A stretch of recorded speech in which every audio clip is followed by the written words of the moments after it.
ഞാൻ ഓർത്ത് ചിലപ്പോൾ അവൻ്റെ ഇരിപ്പ് കണ്ടിട്ട് അവൻ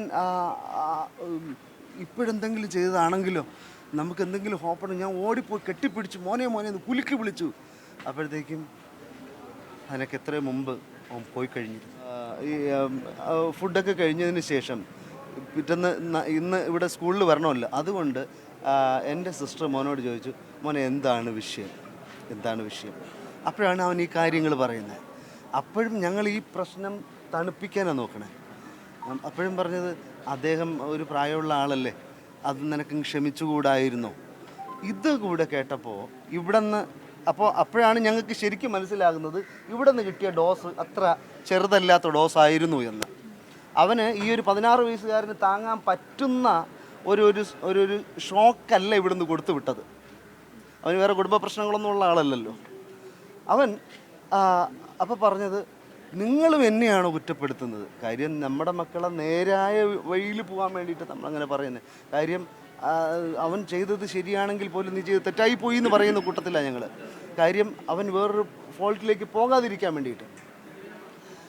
അപ്പോൾ ഇത് കേട്ടപ്പോൾ നിങ്ങളും കൂടി എന്നെ എന്നെയാണോ കുറ്റപ്പെടുത്തുന്നത്? അങ്ങനെയാണെങ്കിൽ ഞാനുള്ളത് കൊണ്ടാണല്ലോ ഇത് സംഭവിക്കുന്നത്. ഈ കുറ്റപ്പെടുത്തലുകളും ഒറ്റപ്പെടുത്തലുകളൊക്കെ ഉള്ളത് ഞാനുള്ളത് കൊണ്ടാണല്ലോ, ഞാനങ്ങ് തീർന്നു തരാം. പക്ഷേ നമ്മളൊക്കെ എടുത്തത് അതൊരു കോമൺ ടോക്കായിട്ടാണ്. സാധാരണ ഞങ്ങളുടെ വീടുകളിലും പറയാറുണ്ട്, നമ്മളും പറയാറുണ്ട് എന്നും പറഞ്ഞ് നമ്മൾ. പക്ഷേ അവൻ്റെ മനസ്സിൽ ഇത്രത്തോളം വിഷമമുണ്ടെന്ന്, കാര്യം ഇത്രത്തോളം ഹരാസ് ചെയ്യപ്പെട്ടിരുന്നു അവനിവിടെ. ഇത്രത്തോളം അവൻ എന്ത് ചെയ്തിരുന്നു? പ്രിൻസിപ്പളിനെ ഞാൻ കണ്ടില്ല. അതിനുള്ള സമയം കിട്ടിയില്ലല്ലോ. അതിനുള്ള സമയമൊന്നും കിട്ടിയില്ല. അതാ പറഞ്ഞ ആ സമയത്ത് ഏകദേശം 12:30 മണിയായിട്ട്, 12 മണി കഴിഞ്ഞു എന്നാണ് പറഞ്ഞു. 12 മണി കഴിയുന്ന സമയത്താണ് ഇങ്ങനെ അവൻ എന്ത് ചെയ്യുന്നത്, ദേഷ്യപ്പെട്ട് അവനും സംസാരിക്കുന്നത്. എല്ലാവരും എന്നെയാണല്ലോ കുറ്റപ്പെടുത്തുന്നത്, ഞാനൊന്നും ചെയ്തതല്ല. അങ്ങനെ അവൻ അവിടെ നിന്ന് ഇറങ്ങുകയും, സാധാരണ അങ്ങനെ പുറത്തിറങ്ങിയാലും അടുത്തൊരു ആൽമരമുണ്ട്, ഒരു ആൽമരത്തിൻ്റെ ചോട്ടിൽ അവിടെ പോയി ഇരിക്കാറ പതിവ്. കുറച്ച് സമയം കഴിയുമ്പോൾ തിരിച്ചു വരും. അത് മാത്രമേ ഞങ്ങൾ പ്രതീക്ഷിച്ചുള്ളൂ. പോലീസിൽ പരാതി കൊടുത്തത് ഏകദേശം ഒരു 3 മണി കഴിയുമെന്ന് തോന്നുന്നു. ഞാനത് കറക്റ്റ് നോക്കി പറയണം. എന്നാലേ കാര്യം വെച്ചാൽ എന്നെ ഏകദേശം 2 മണിയോടുകൂടെയാണ് എൻ്റെ സഹോദരിമാർ വിളിച്ചു പറയുന്നത്, ഇങ്ങനെ മോനെ കാണാനില്ല. ഞാൻ വട്ടപ്പാറയാണ് താമസിക്കുന്നത്.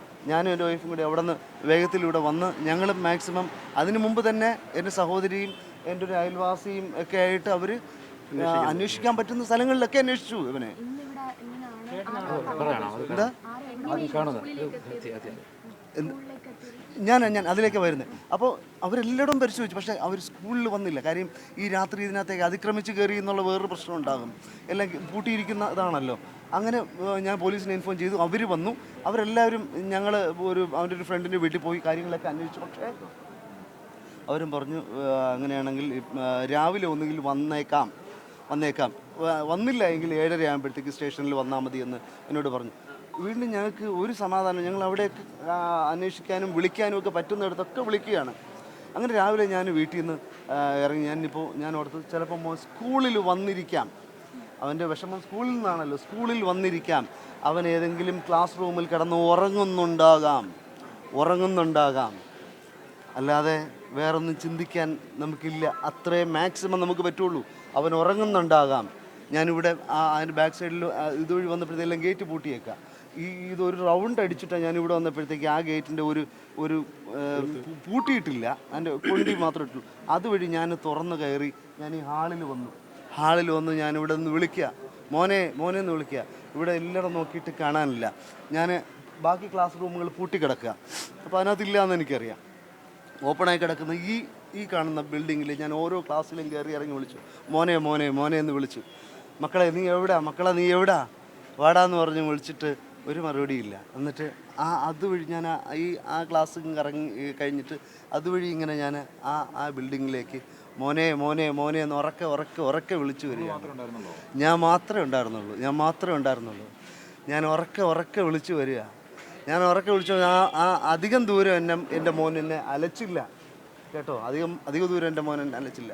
അവിടെ വന്നപ്പോൾ ഞാൻ കണ്ട കാഴ്ച ഇനിയിപ്പോൾ നിങ്ങളോട് പറയണ്ടല്ലോ. ഞാൻ ഓർത്ത് ചിലപ്പോൾ അവൻ്റെ ഇരിപ്പ് കണ്ടിട്ട് അവൻ ഇപ്പോഴെന്തെങ്കിലും ചെയ്തതാണെങ്കിലോ, നമുക്ക് എന്തെങ്കിലും ഹോപ്പണ്. ഞാൻ ഓടിപ്പോയി കെട്ടിപ്പിടിച്ച് മോനെ എന്ന് കുലുക്കി വിളിച്ചു. അപ്പോഴത്തേക്കും അതിനൊക്കെ എത്രയോ മുമ്പ് അവൻ പോയി കഴിഞ്ഞിരുന്നു. ക്ലർക്കിനെതിരെ ക്ലർക്കിനെതിരെ പരാതി കൊടുക്കുകയും ചെയ്യും, ക്ലർക്കിനെ മാതൃകാപരമായി ശിക്ഷിക്കുകയും അയാളെ ആരാണെന്ന് പ്രിൻസിപ്പള് ഞങ്ങളോട് പറയണം. ഇപ്പോൾ ഞങ്ങളെ അറിയിക്കുകയും വേണം ആരാണെന്നും അത് എന്തുകൊണ്ട് അത്തരത്തിലൊരു നിരുത്തരവാദപരമായ പെരുമാറ്റം ഉണ്ടായെന്നും അയാളെ കസ്റ്റഡിയിൽ എടുക്കണമെന്നാണ് എനിക്ക് പറയാനുള്ളത്. എവിടെ സ്കൂളിലുണ്ടോന്നുള്ള കാര്യം എനിക്കറിയില്ല.